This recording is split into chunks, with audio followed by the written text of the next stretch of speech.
Hello everyone and welcome back to the channel. Thank you so much for being here, for clicking the video, for showing up. You didn't have to, but you are. So thank you for being here. Let's go ahead and listen to some Love, Devotion, Surrender. This is the album released in 1973 from Carlos Santana and John McLaughlin. It's been a while since we listened to either of them. Not so long ago we listened to Santana, but you know. So anyways, we're going to listen to this particular track here, The Life Divine, off of the album. A lot of you had recommended this album, some of you specifically this song, but just to call out some of you here, I have Stephen Vardy, Edward Sigaharmony, or I have Edward, Robin Riley, James Paiva, Wendell Wiggins, Dave PB, Thomas Hoffman, and RK41 Gator, Jib6, Dennis Pope, the list goes on and on. Belden 2987, I see you there too. So thank you guys so much for the recommendation, and it goes on very much back and forth. And there's more recommendations there. Randy Lee, Scott Stevens, Damon Hines. It goes on. So anyways, let's see what these two guitarists are cooking up for us. Let me go ahead and pull up the song here. We'll listen to it. We'll talk about it a little bit after. Settle in, simmer down. Here we go, guys.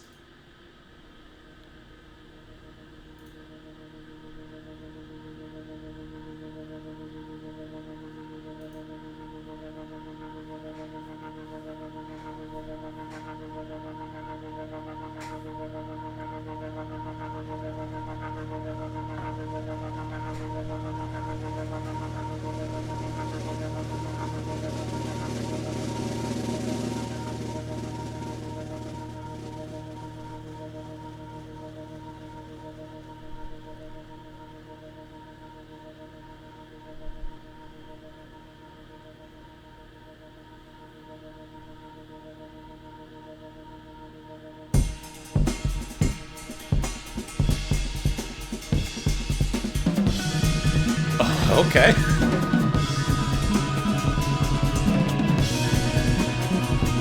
I like how that came in.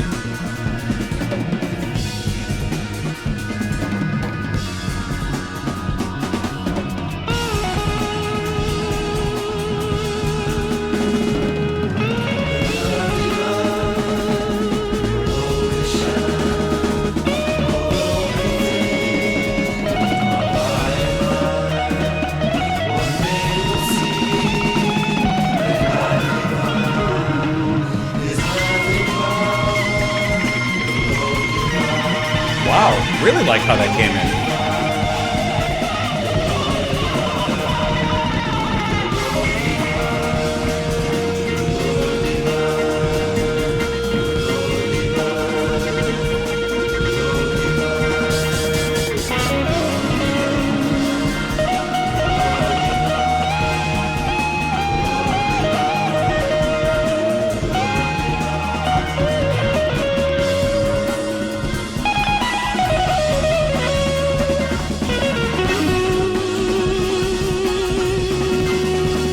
I like how it pans there.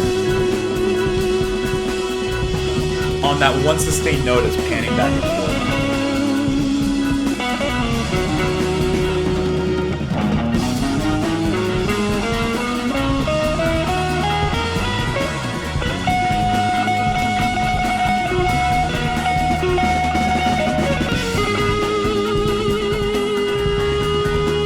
Love the organ in the back as well.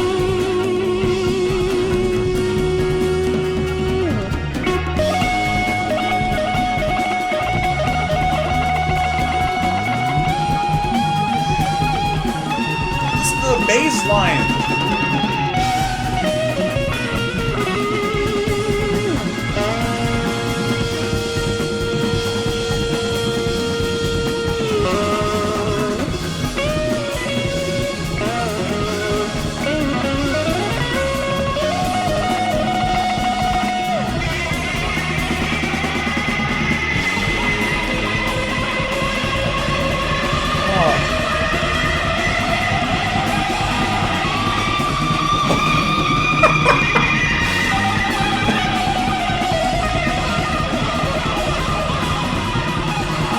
This is just an onslaught.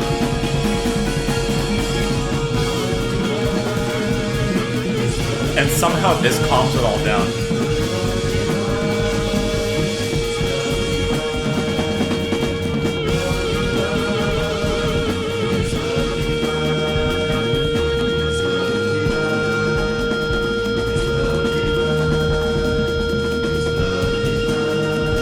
I like how the sustained note kind of calms everything along with that chant.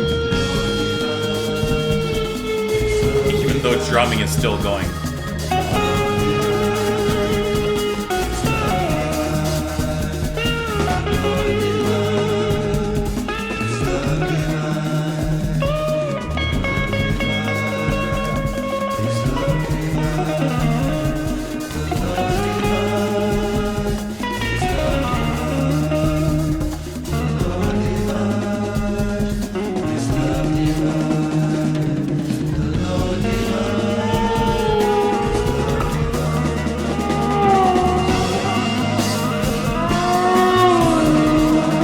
Interesting little change on the drums.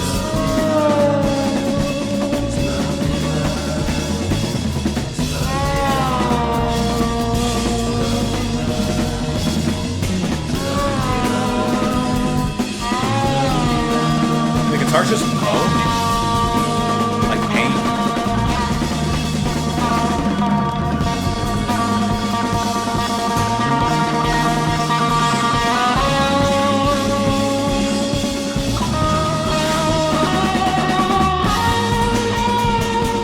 That was the horse out the gate.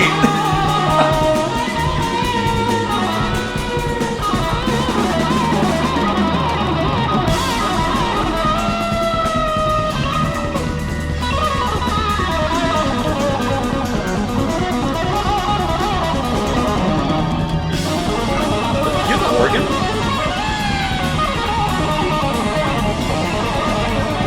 The organ is just shredding.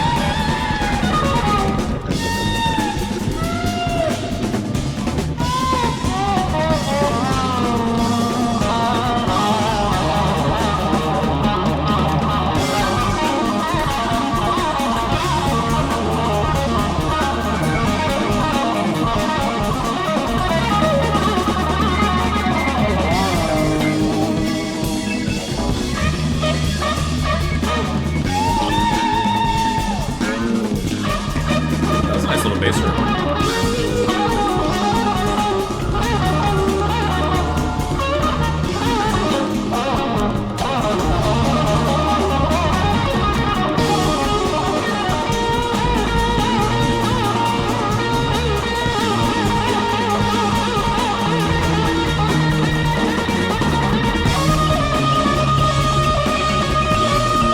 Headbanger.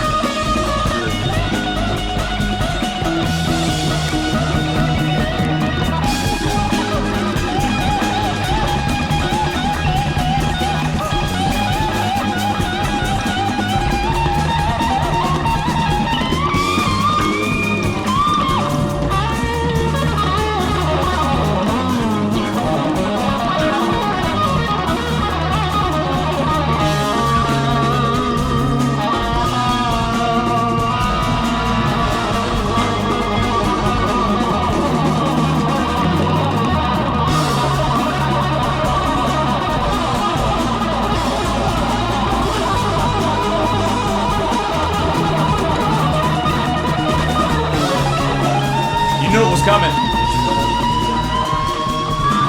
Taking that note higher and higher.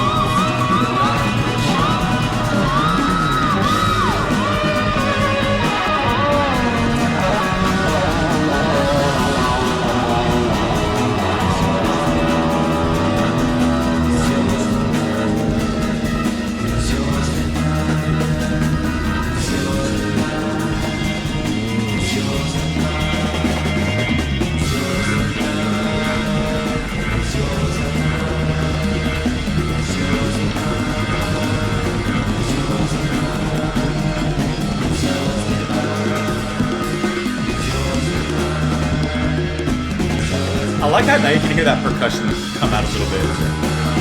Once again, a softener.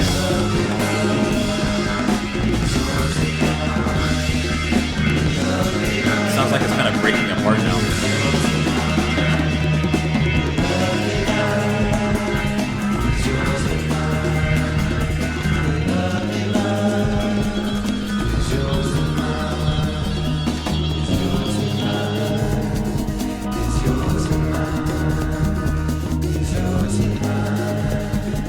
It's yours and mine.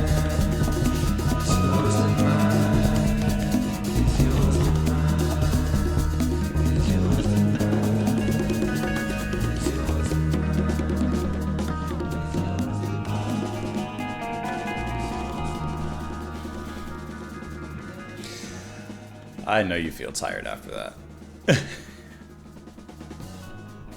And they're still jamming. They're still jamming in the fade out. Well,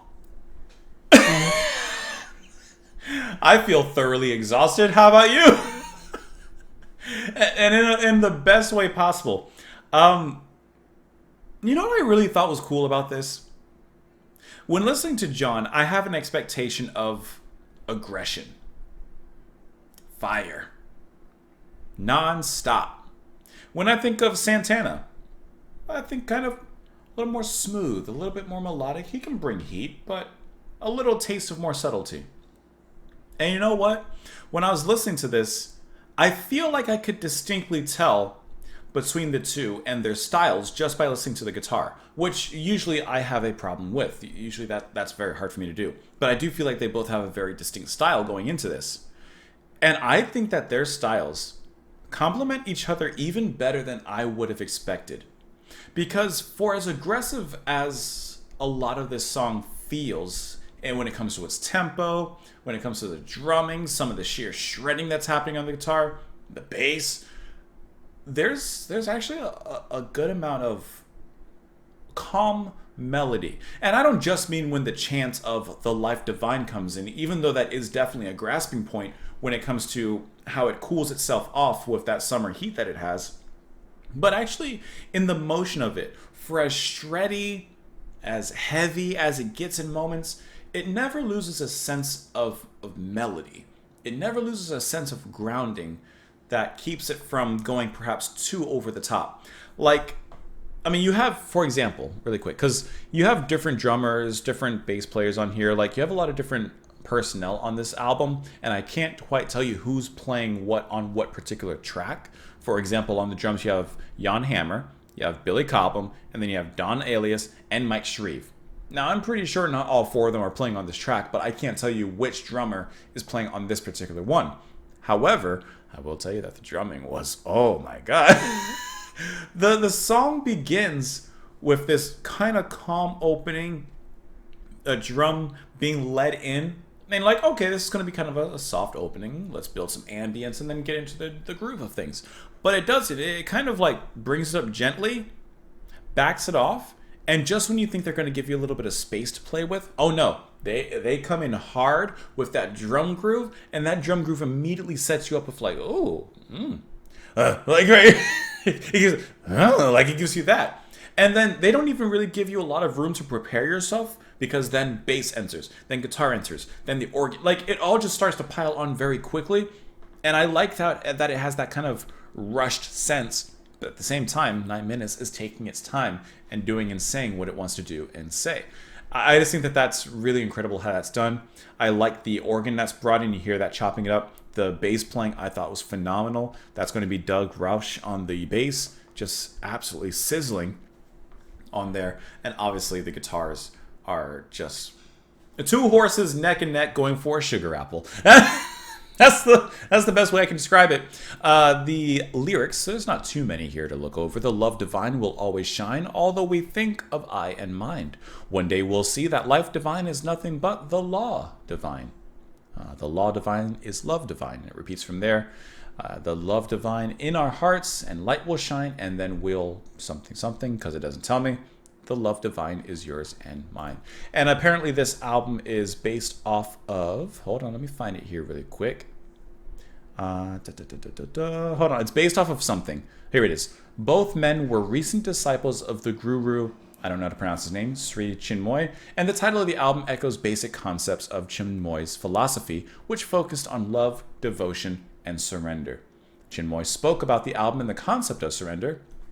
Unfortunately, in the West, surrender is misunderstood, or misunderstood. We feel that if we surrender to someone, he will then lord it over us. But from the spiritual point of view, when the finite enters the infinite, it becomes the infinite all at once. When a tiny drop enters the ocean, we cannot trace the drop, it becomes the mighty ocean. I like that. That's actually really cool. And it says that this album was a very public pursuit of their spiritual selves between, of course, Santana and McLaughlin. Anyways, really, really fantastic stuff. Let me know what you guys thought of this track. Hope you enjoyed it. Let me know in the comments down below. Follow me in a bunch of places. Appreciate you stopping by, coming on in. Come back tomorrow, and I'll see you all then, guys. Bye.